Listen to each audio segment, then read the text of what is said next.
Welcome to my channel, and today I want to share a story that will touch your heart and remind you of the true meaning of love, respect, and family. This story is about a brave grandmother who spent her whole life sacrificing for her family only to face humiliation and doubt, but through courage, patience, and unconditional love, she shows us that real strength and true wealth come from the heart, not money or status. On a bright but chilly Saturday morning, Emily Foster walked beside her husband Daniel Foster through the gleaming halls of Sterling Crown Luxury Motors, a dealership known for cars so extravagant that most people never stepped foot inside except to take pictures. Emily strutted confidently in her heels, pretending to examine the polished cars as if she belonged in that world, while Daniel quietly followed, trying not to look out of place. Emily's eyes wandered toward the service bay, where she suddenly froze, grabbed Daniel's arm sharply and whispered with mocking excitement, "Honey, look, isn't that your mother? Your poor mother actually works here cleaning cars." The smirk that curled on her lips wasn't one of kindness, but of open humiliation, and she lifted her chin proudly, as if she had uncovered something scandalous. Daniel's face tightened with discomfort, but before he could speak, Emily marched right up to the elderly woman, who was wiping down a glossy SUV with calm, careful hands. Well, long time no see, Grandma," Emily drawled sarcastically, making sure the words stung. "Why do you even need money at your age? You'll be leaving us soon anyway, right?" She let out a cruel laugh, satisfied with the way the customers nearby glanced over in awkward sympathy. But the old woman, Martha Foster, refused to let the cruelty penetrate her spirit. She simply kept wiping the car, her frail hands steady, her grey hair tied neatly back, her eyes soft but tired. When she finally turned toward her son, she offered him a gentle, sorrowful smile. "Daniel, my boy, I'm sorry I couldn't give you a better life when you were young," she whispered, her voice trembling with years of regret. Instead of meeting her kindness with compassion, Daniel, shamed by his surroundings, pressured by his wife's judgment, shot back coldly, "In the next life, Mum, maybe think about making money before you bring kids into the world."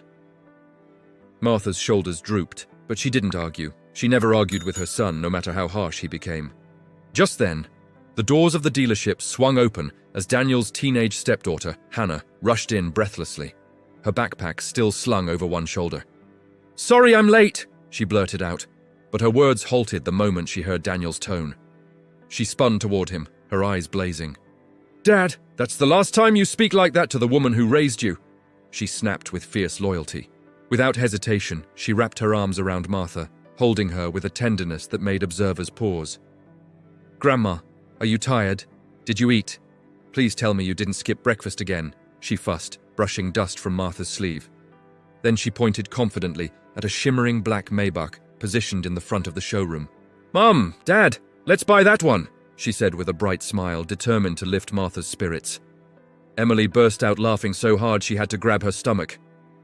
"Oh, sweetheart, your poor father works a job that pays barely enough, just like his mother," she sneered loudly enough for the staff to hear. "We can't afford a tire in this place, much less a Maybach." Daniel lowered his head, cheeks burning with humiliation. He couldn't stand being reminded, especially in public, of how limited their finances were.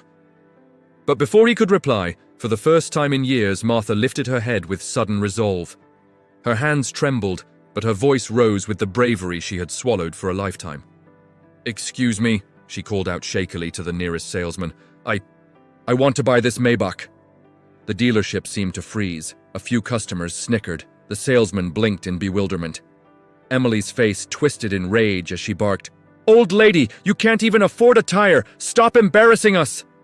Daniel snapped next, unable to handle the situation spiraling. "Mom, stop humiliating me! Just leave! Actually, get out of my life! Honey, come on, let's go somewhere cheaper!" Hannah's eyes filled with tears as she burst out, "Dad, I hate you for this!" Daniel grabbed Emily's arm and started pulling her toward the exit, but a soft thud stopped them. Martha had collapsed onto the polished floor, her body giving out from exhaustion and heartbreak. "Mom, no!" Daniel screamed, finally breaking as he rushed toward her, only to be physically blocked by a tall man in a sharp suit. The dealership fell silent as the CEO himself, Jonathan Hale, stepped between Daniel and the elderly woman. His voice was low but thunderous with anger. "Aren't you ashamed to walk back now?" he demanded. "I watched everything on the cameras. You don't even know that she saved from her small salary for 30 years, to buy you your dream car. She wanted to surprise you and your greedy wife, to make you happy even though you never cared about her pride." He glared at Daniel, shaking with fury. "And now, when she finally has the money, you humiliate her in front of everyone. Get out of my dealership." Daniel froze, speechless, while Emily tugged at him, insisting they leave. The CEO didn't spare them another glance. Instead, he knelt beside Martha, lifting her gently into his arms with surprising tenderness. "Hold on, Grandma. Please. You're going to make it," he whispered, carrying her toward the private helicopter pad behind the dealership. Hannah raced beside them, gripping Martha's hand tightly as the blades roared to life. Inside the helicopter, as the wind whipped through, Martha slowly opened her eyes, blinking weakly at her granddaughter. With a faint smile, she whispered, "As long as someone truly loves me, and a boss who respects me, I have the strength to live." Hannah sobbed and hugged her tightly. Martha reached into her pocket with trembling fingers and pressed the keys to the brand-new Maybach into Hannah's palm. "For you," she whispered. "For the only one who loved me without wanting anything." As the helicopter sliced through the sky towards St. Helena Memorial Hospital, Hannah refused to let go of Martha's hand, her fear tightening around her chest like a vice. And Jonathan Hale kept glancing between the controls and the fragile woman lying across the seats, his jaw clenched in quiet determination as he pushed the aircraft faster than he ever had before. The moment they landed, paramedics rushed in with a stretcher, gently but urgently lifting Martha while Hannah stayed at her side, whispering, "Grandma, stay with me. Please don't leave me." Her voice cracking under the weight of terror she'd never felt before. Inside the emergency ward, nurses immediately placed Martha on monitors, her heartbeat faint but steady, while doctors gathered around, evaluating her with deep concern. Jonathan stood outside the glass pane of the trauma room, fists tightened at his sides, as he replayed the scene at the dealership. Her son's coldness, the wife's cruelty, the laughter of strangers, as guilt gnawed at him for not stepping in sooner. Hannah stepped beside him, wiping her tears with the back of her hand, her small body trembling, and Jonathan gently rested a reassuring hand on her shoulder. "She's strong," he said softly, though his tone revealed he was convincing himself just as much as he was trying to comfort her. Meanwhile, Daniel and Emily stood in the dealership parking lot, stunned and pale. The CEO's words echoing in Daniel's skull like a drumbeat he couldn't silence. Emily, still fuming, snapped, "Daniel, are you really going to let that old man talk to us like that? We should sue him or something."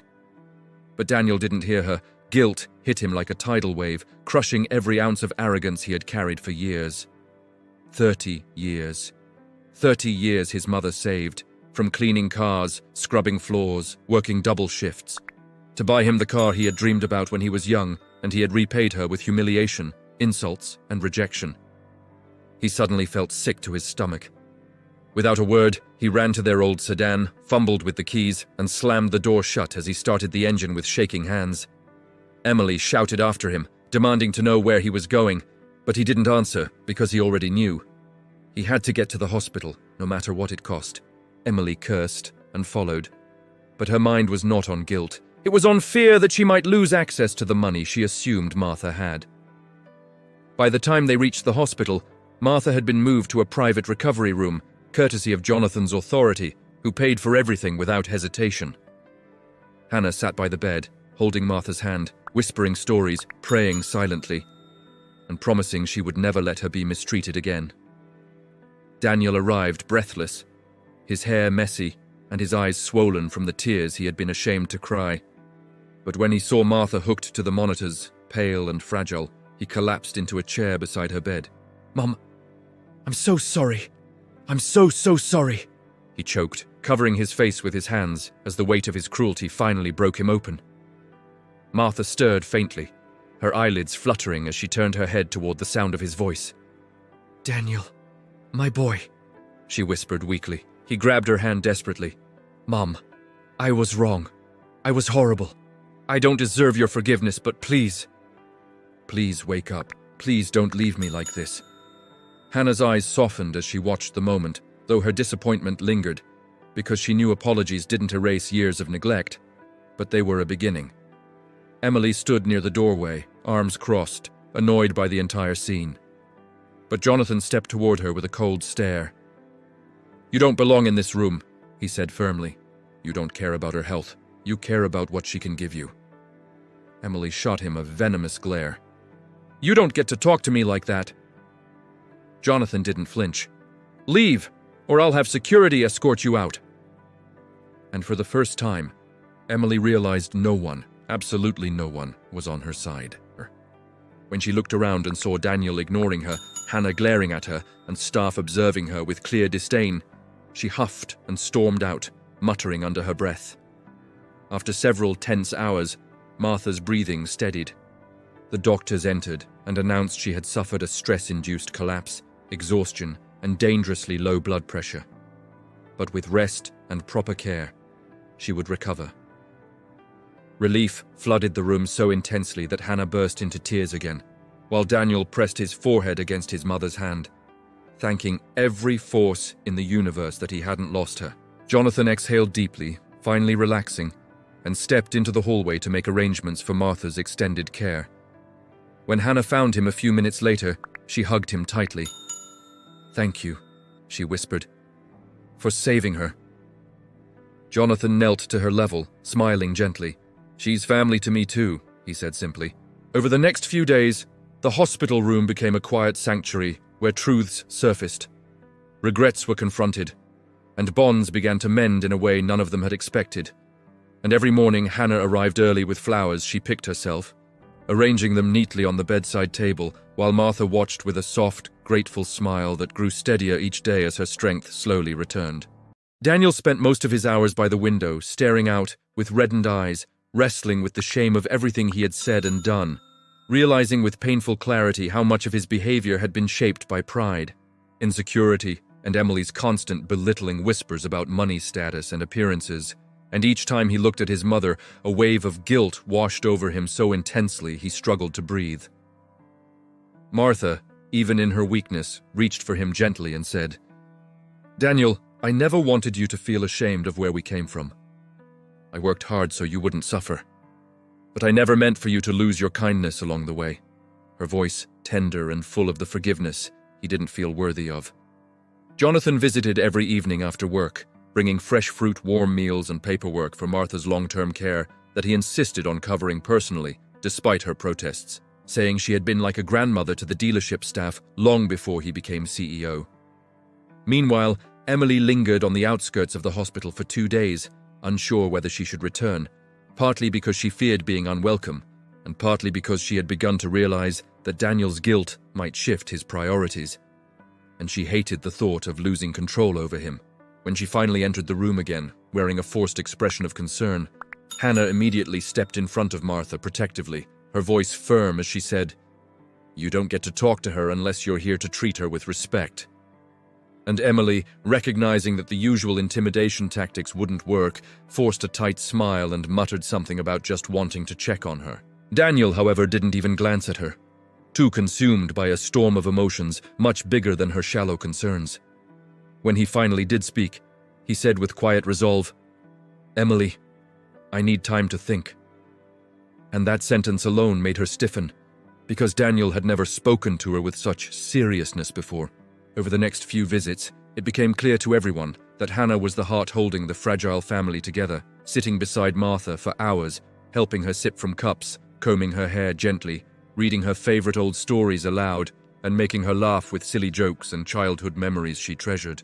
One afternoon, Martha turned to Hannah and whispered, "You are the daughter I prayed for," and Hannah hugged her so tightly that Martha chuckled weakly, patting her back.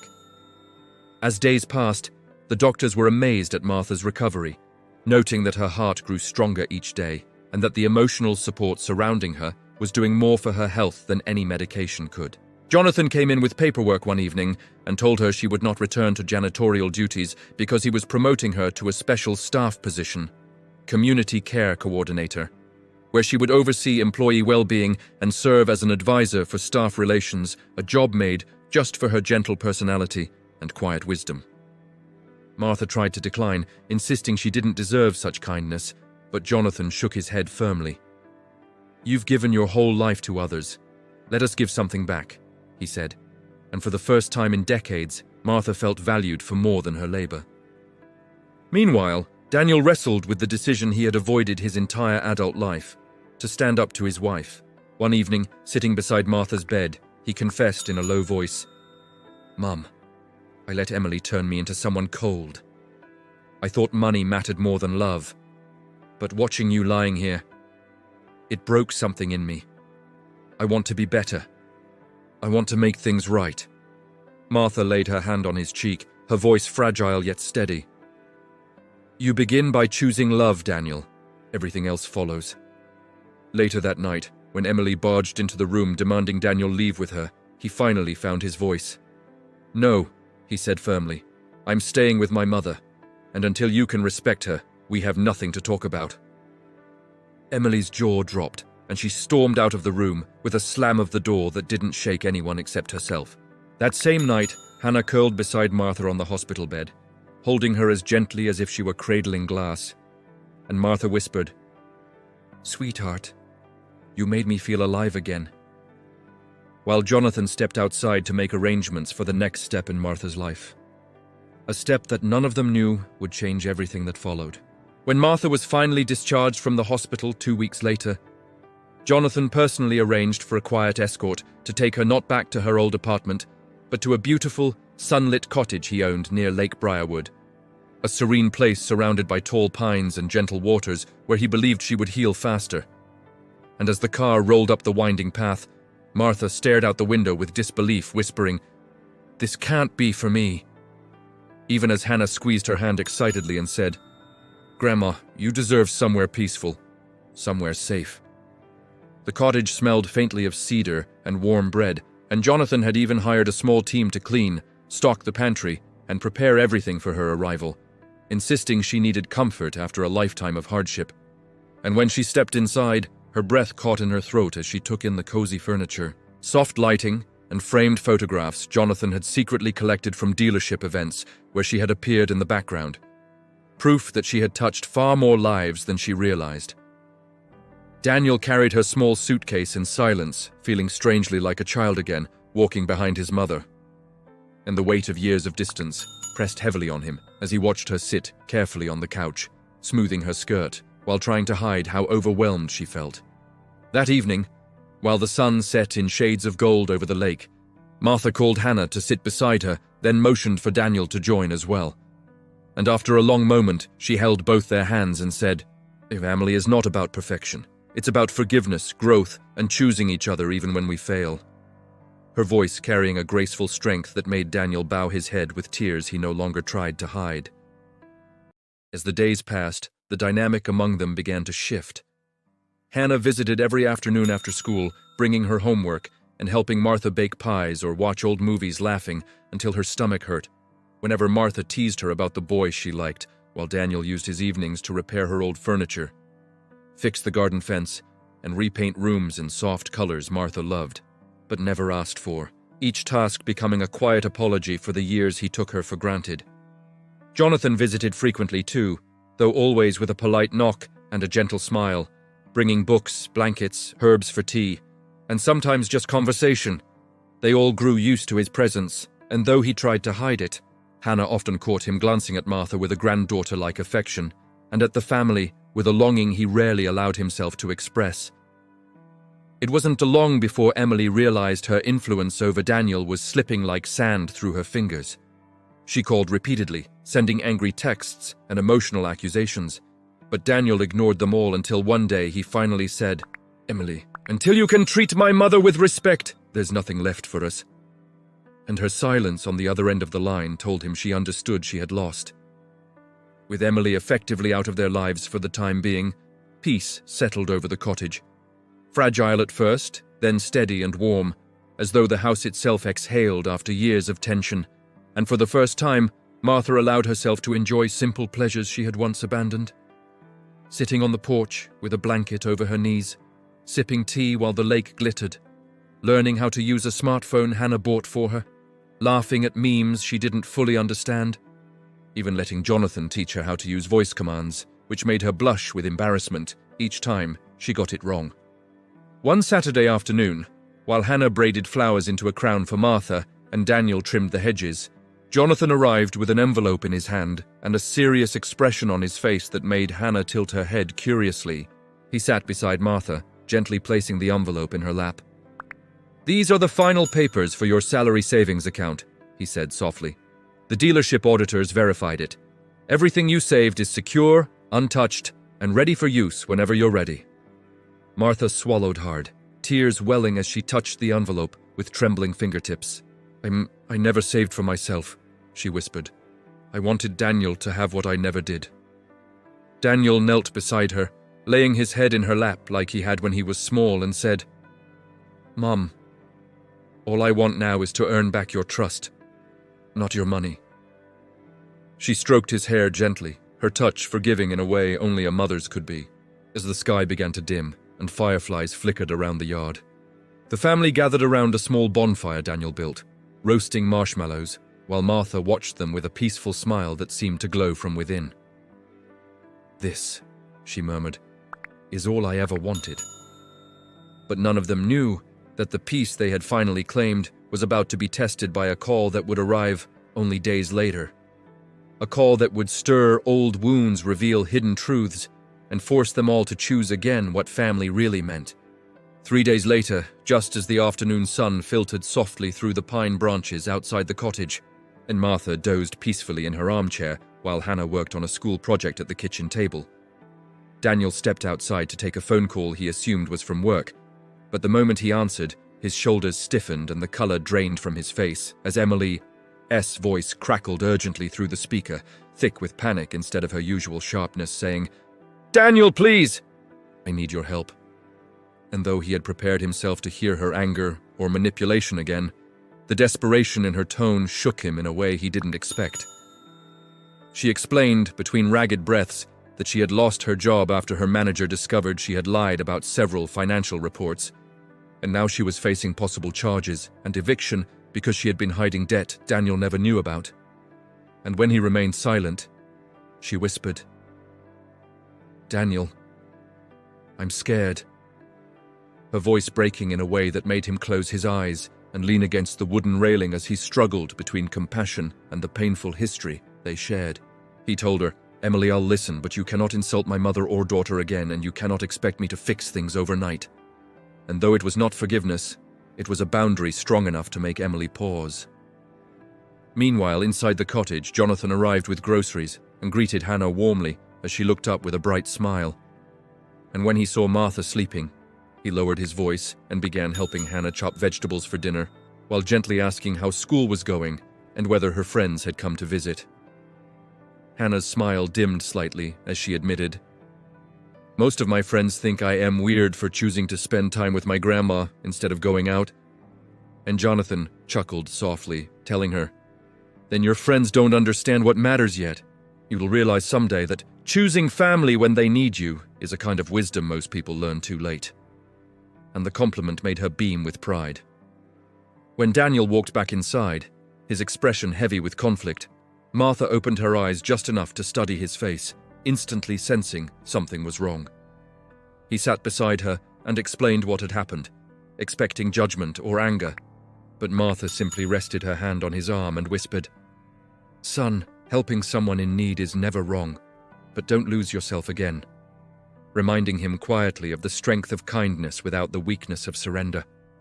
That evening after dinner, Daniel drove into the city to meet Emily at a small diner she had chosen specifically because no one she knew would see her. And when he entered, he found her seated in a corner booth. Her hair unbrushed, her makeup smudged, and her fingers trembling as she stirred a cup of coffee. She clearly wasn't drinking. She looked up at him with eyes swollen from crying, and for the first time since he'd married her, Daniel saw a woman stripped of all the confidence and cruelty she once used as armor.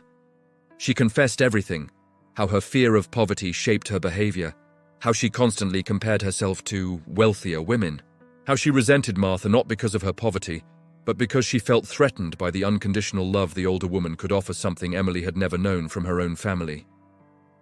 Daniel listened quietly, the anger he expected replaced instead by a tired sadness, because he realized Emily had been carrying her own wounds, just as he had been carrying his. When she finally whispered, "I don't deserve a second chance," he replied gently but firmly, "Maybe not as my wife, but as a human being, you do." And though it hurt her, the honesty was a first step toward peace. He promised to help her meet with a lawyer and financial counselor, but made it clear he was not returning to her unless she changed.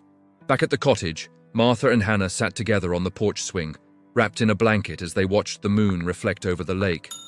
And Hannah asked quietly, "Grandma, do you think Dad will forgive Emily?"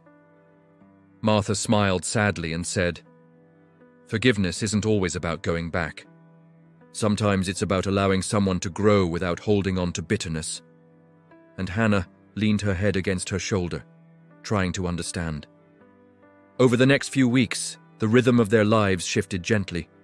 Daniel helped Emily get the support she needed while keeping his distance, and Martha gained strength each day, walking further each morning along the lakeshore with Hannah by her side, their laughter echoing through the trees.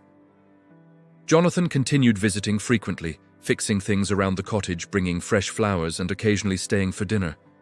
His presence becoming so familiar that neither Martha nor Hannah questioned how natural it felt to include him in their small family moments.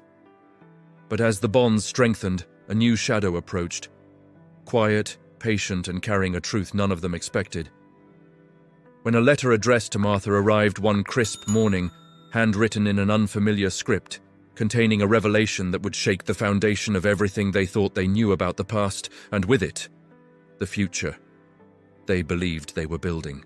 Martha held the envelope in her trembling hands, feeling the weight of it press not just against her fingers, but deep into her chest, as if it carried decades of secrets long buried. And Hannah, noticing the sudden tension, leaned close and asked softly, "Grandma, what is it?" Martha took a shaky breath before carefully opening the letter, unfolding the neat, slightly yellowed pages. And as she read, her eyes widened, her lips parted, and for the first time she was speechless. The letter was from a distant cousin she had never met, explaining that a forgotten family inheritance had been set aside decades ago, a trust fund created by Martha's late father to ensure the well-being of future generations' money she had never known existed. The documents included instructions for her to claim it, legal confirmation, and a small key to a safety deposit box in the city, along with a note that read, "To Martha, whose strength and kindness should never be overlooked. Use this wisely and live fully." Hannah's eyes sparkled as she looked at her grandmother, her youthful excitement bubbling over. "Grandma, this is amazing. You worked so hard your whole life and now..." "This..." Martha, however, pressed a hand to her lips, tears pooling in her eyes. "Hannah, money. It's never been about that. It's about love, family, and being able to help those you care about. But maybe now we can do both." Daniel, having returned from checking on Emily's progress, saw the change in Martha's expression and rushed over. "Mom, what is it?" he asked, concern and curiosity mixing in his tone. She handed him the letter, her hands shaking slightly. As Daniel read, his jaw dropped, and for the first time, the weight of Martha's lifelong sacrifice was paired with a tangible reward she had never anticipated. They sat in stunned silence for a moment, processing the magnitude of what had just unfolded. Martha's life of quiet labor had not only saved her family but had also positioned her to secure her own future in ways she had never imagined. Jonathan, arriving that afternoon with his usual quiet efficiency, noticed the excitement immediately and inquired. When Martha explained, he nodded slowly, respect and awe in his eyes. "Martha," he said, his voice steady and warm, "you've always deserved every bit of happiness that comes your way, and it's finally here." Together, they made plans to access the inheritance and use it thoughtfully. Some would go toward improving the cottage and supporting Hannah's education, some toward Martha's well-being, and some, quietly, for charitable efforts in the community that had always been close to her heart. Daniel, watching his mother's eyes shine with joy and relief, felt an overwhelming sense of pride and humility. he approached Jonathan privately and said, "She's been through so much, I don't think I can ever truly repay her, but at least I can stand by her now and make sure she is never hurt like that again." Jonathan smiled, placing a reassuring hand on his shoulder. In the weeks that followed, the Foster household transformed from a place of quiet recovery into a hub of warmth, laughter, and generosity, as Martha's story became one of inspiration for everyone who met her. Hannah thrived in school.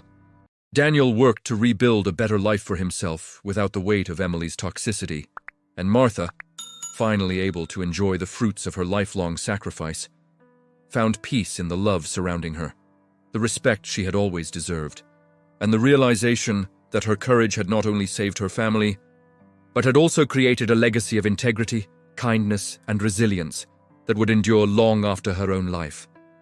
And in the still of a quiet evening, as Martha sat on the porch with Hannah's hand in hers and Jonathan quietly organizing flowers on the table beside them, she whispered softly, "As long as there is love, respect, and someone who truly cares, there is always strength to live," a gentle affirmation that had carried her through decades of hardship and now radiated into a future she had never dared to imagine. As the months passed, Martha's life at the cottage settled into a steady rhythm of comfort, purpose, and joy. But the true transformation was not just in her surroundings. It was in her relationships and the sense of belonging she had longed for all her life. Each morning, she would rise early to walk along the lakeshore with Hannah skipping beside her, collecting smooth stones and laughing at the fish that darted through the water. And each evening, Daniel would join them, bringing small gifts from town, fixing things Martha mentioned needed attention, or simply sitting quietly as they watched the sun melt behind the horizon. Jonathan became more than a friend. He became part of the family, discreetly offering support without overshadowing the love between Martha, her son, and her step-granddaughter, sometimes teaching Hannah new skills in photography or gardening, or sharing quiet wisdom from his own life lessons. Daniel, humbled by the experience of nearly losing his mother, began volunteering at the dealership, IMA's community programs, helping employees and their families, and every time he mentioned his mother's name, it was with reverence, understanding, and the recognition that her quiet perseverance had shaped his moral compass far more than any lesson he had ever learned elsewhere. Meanwhile, Emily's story faded slowly into irrelevance as she faced the consequences of her actions. She sought therapy, financial guidance, and slowly rebuilt a life independent of Daniel, finally confronting the years of bitterness and manipulation she had cultivated. But for Martha, forgiveness was not about Emily. It was about reclaiming peace, honoring her own strength, and choosing the life she wanted without being defined by the cruelty she endured. One afternoon, while the three of them, Martha, Hannah, and Daniel, sat on the porch with iced tea, laughing over a story Hannah had written about a magical lake, Jonathan arrived carrying a small box, a simple gift that immediately drew Martha's curiosity. "For you," he said with a smile, "from someone who has learned how much you deserve happiness." Inside the box was a delicate necklace, a silver locket engraved with the initials MF, and a tiny, intricate key dangling beside it. The key to her safety deposit box, now a symbol not just of her inheritance, but of a life reclaimed and a future she could shape on her own terms. Martha clasped the locket around her neck, tears forming in her eyes, and whispered, This is more than I ever imagined." Hannah leaned over and hugged her tightly, while Daniel rested a hand on her shoulder, the three of them forming a circle of love that had been absent for decades. It was in that moment Martha understood that the true wealth she had amassed was not in dollars, cars, or possessions, but in the loyalty, respect, and unconditional love that surrounded her, in the knowledge that her sacrifices had cultivated something enduring and beautiful in her family, and in the feeling that at last she had not just survived, but truly lived. Days turned into weeks, and weeks into months, with each one reinforcing the lessons she had quietly known all along. Patience, perseverance, courage, and love could outlast cruelty, neglect, and even time itself. And as she sat on the porch one golden evening watching the fireflies dance over the lake, while Hannah sketched quietly beside her, and Daniel read aloud from an old book they had discovered in the attic, Martha smiled, a slow, peaceful, radiant smile, and whispered to herself, This is the life I always deserved." The story of her endurance, her wisdom, and her love would ripple outward quietly but powerfully, a testament that no matter how much the world tries to diminish someone's worth, strength, courage, and love will always prevail, and those who honor it will reap rewards far beyond material wealth. As spring approached the Fosters, life blossomed along with the flowering trees that lined the lake, and with every sunrise, Martha felt a vitality she hadn't experienced in decades, a quiet strength fueled not just by her regained health, but by the love, respect, and gratitude surrounding her. Hannah began inviting friends over to the cottage more often, introducing them to her grandmother.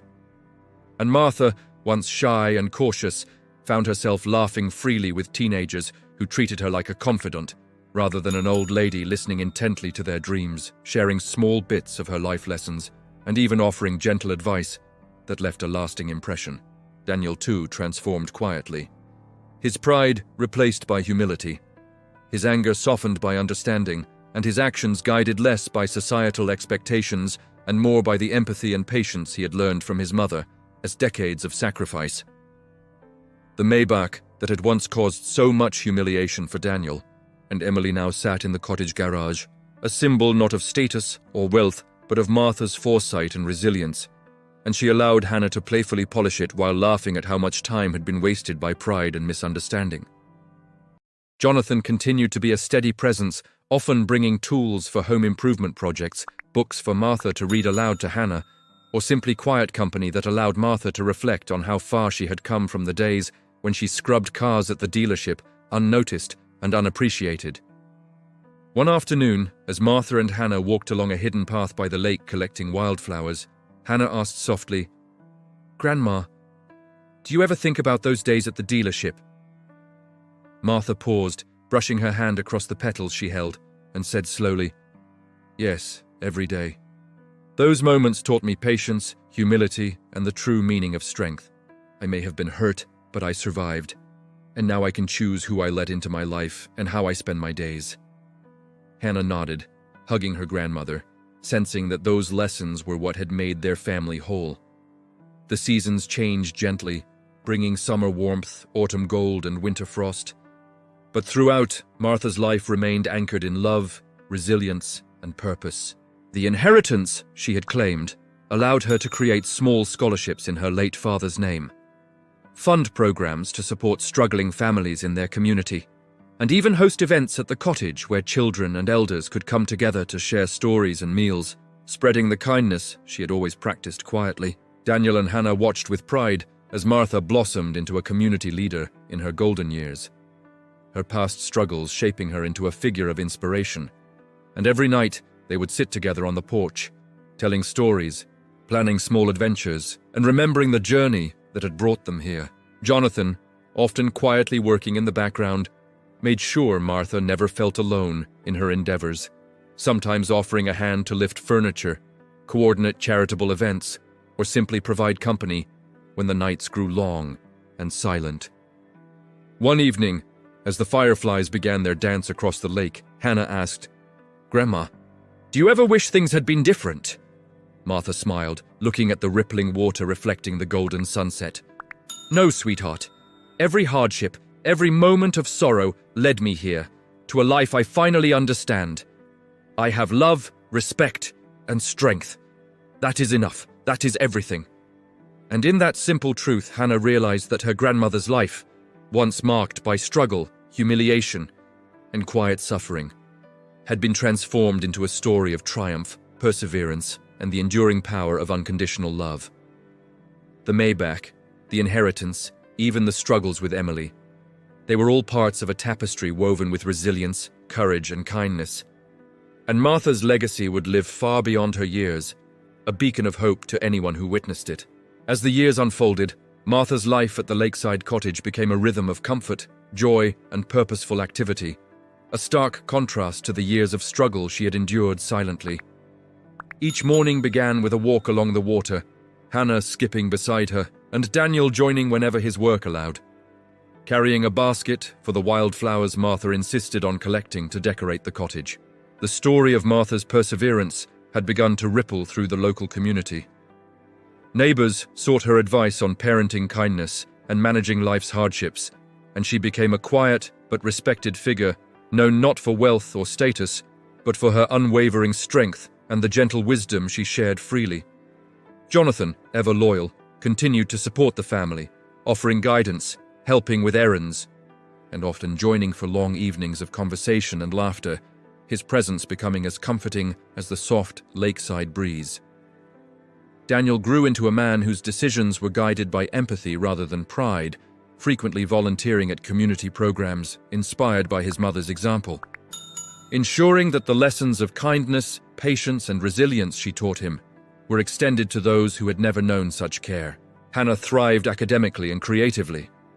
Her youthful curiosity, encouraged by Martha's gentle mentoring, exploring art, music, and storytelling, often documenting their lakeside life in sketches and journals that captured not only the beauty of their surroundings, but the warmth of their family bonds. One crisp autumn evening, as golden leaves swirled around the porch, Martha called Hannah and Daniel to sit with her, holding the silver locket and the key to her inheritance. She spoke softly but firmly. "All that I have, all the struggles and victories, have led me to this life. Remember, the true measure of wealth is not in money or possessions, but in love, respect, and the courage to stand strong in the face of adversity." Daniel, holding his mother's hand, felt the weight of her words sink deep into his soul, and Hannah, leaning against Martha, nodded solemnly, understanding in her heart the legacy she was inheriting. Not just the material comforts, but the profound lessons of integrity, kindness, and resilience. Even Emily's presence faded into a distant memory, her influence unable to undo the foundation of love, trust, and respect Martha had cultivated in her family. Daniel had learned boundaries, forgiveness, and the importance of standing for what truly mattered, ensuring that the toxic past could not infiltrate the peace they had built. Jonathan, seeing Martha's contentment and the harmony in the household, realized that her life had become a living testament to the enduring power of perseverance, showing that even the humblest beginnings and hardest struggles could result in a life of dignity, happiness, and purpose when met with courage and love. As the sun dipped below the horizon, casting a golden glow across the lake, Martha sat surrounded by the family she had fought to protect and nurture, her heart full and her spirit serene, knowing that every tear, every sacrifice, and every quiet act of love had led to this perfect moment of fulfillment. She whispered to herself, "I have lived, I have loved, I have endured, and now I am at peace." And as fireflies danced over the water, and the first stars appeared in the deepening sky, the cottage glowed warmly, a beacon of hope, resilience, and the profound truth that a life led with integrity, compassion, and unwavering strength could overcome even the harshest trials and leave a legacy that would endure far beyond one lifetime. The final chapter of Martha's journey unfolded with a quiet grace that reflected the life she had built from hardship, love, and unwavering courage. By now, the cottage had become a sanctuary not just for her, but for anyone seeking comfort or wisdom. Hannah, now older and wiser, often sat beside her grandmother, sharing stories of school, friends, and dreams, while Martha listened with patience, her gentle guidance shaping the young girl's understanding of kindness, resilience, and integrity. Daniel, forever changed by his mother's example, had fully embraced a life of empathy and responsibility, volunteering in the community, mentoring others, and ensuring that the lessons Martha had instilled in him, love, patience, forgiveness, and moral strength, continued to ripple outward. Jonathan remained a steadfast presence, though never intruding, offering quiet support and practical assistance, becoming part of the family in ways that were deeply valued, but never forced. One crisp morning, as the golden light of dawn shimmered across the lake, Martha called Hannah and Daniel to the porch, holding the silver locket and the key to her inheritance. "This," she said, her voice steady yet tender, "is not about wealth or possessions. It's about what you do with what you are given, how you treat others, and the courage to stand strong even when life is harsh. Never forget, respect, love, and integrity are the true treasures of life." The words sank into their hearts, imprinting lessons that would guide them for decades. Hannah hugged her grandmother tightly, whispering, "I hope I can be even half as strong as you." And Martha smiled, stroking her hair gently. "You already are, my dear. You already are." As the seasons turned, Martha's health remained strong, her spirit unbroken, and her life filled with the fulfillment she had always deserved. The Maybach, once a source of humiliation and tension, became a symbol of her foresight, discipline, and quiet courage. Parked safely in the garage but rarely needed, because Martha's real wealth lay in love, respect, and the deep connections she had nurtured. Daniel's relationship with his mother and step-granddaughter flourished, and he finally understood that wealth alone could never replace the lessons she had taught him through her life of sacrifice. Jonathan's steady support, Hannah's youthful curiosity, and Martha's own resilience created a family bound not by blood alone, but by loyalty, love, and shared growth. On a warm summer evening, the three of them, Martha, Hannah, and Daniel, sat by the lake, watching the water glitter under the setting sun.